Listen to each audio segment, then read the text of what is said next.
ધીમી ચલાવ તો પાડતા ના મન પાતી ના પાડું ના તાર મા બાપ ની ખબર છે કે ઘેર તો સાપ આવો પડે કે શું પેલા હેતરમાં ના આવ્યો છે ખબર ના પડે એટલી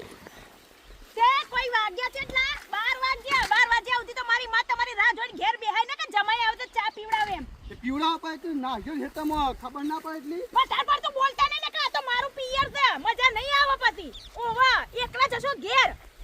અને રિહાન બેહે હું તો પિયર મો એ જ આવે છે કે જાણતા એક રિહાન પીવડાવનો રિહાન બે જો રિહાન બે જો હું એમ કહું ગોમમાં પેલી બઈ તો બેઠી હતી ઈને તો જોવાનું આવતું તું હું પહેલા જ કીધું હું મારા ગોમમાં પગ મૂકવા પહેલા નજર હરકી રાખજો ને કે દોરા કાઢીને ગોટીઓ રમતા વાર નહીં લાગે અરે પણ એ તો મારે કોઈ ઓળખી જ જાય હું જોઈને શોખ જોયેલી છે તો પેલા લગનમાં નથી આવી બોલ એટલે લગનમાં તમે બધી વાત જોવા જાઓ છો અરે પણ એ તો બોલ ઓળખી જ જાય એક જોઈ કોઈ હું કોઈ નહીં શોખ આવ્યો છું હું વાત કરું છું તમે તો હું સુધારે સુધારે એલો ફટફટ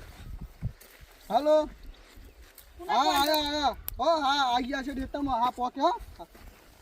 આ તારા ભાઈ લોહી પી જાય તો મને તો ભાત જો રાખ્યો ના હેરું રાખ્યો છે તમારી તે જોજો જમાઈમાં ઠેકાણો તો સર રાખ જમાઈમાં ઠેકાણ છો હેરું રાખે છે ચૂપચાપ હેડો હજુ કહી દઉં છું મોઢું બંધ કરીને તમારું તો તાર ભાઈને તો ફોન કરવાનો આવે છે આવો 12 વાગ્યા બાપડા બોલાયા સાથે અને ત્યાં તારે ઇન્નામ રાખ્યા પેરમણી આલે છે જેટલી વાર ઘઉં વાટવા બોલે ને એટલે મારા મા બાપને 500 રૂપિયા હાથમાં આલે છે ને બધા પડતું બોલતા નહીં 500 રૂપિયા હાથમાં નહીં લાવતા તમે કોઈ દિવસ કે રમણી આલી બંગલો બોધી તો હું તો બે માળ વાળો બોધી તો છો ને બોધી તો છો ને ના વાટવું હોય તો નેકરજો હે હું ઉતાવળી અમે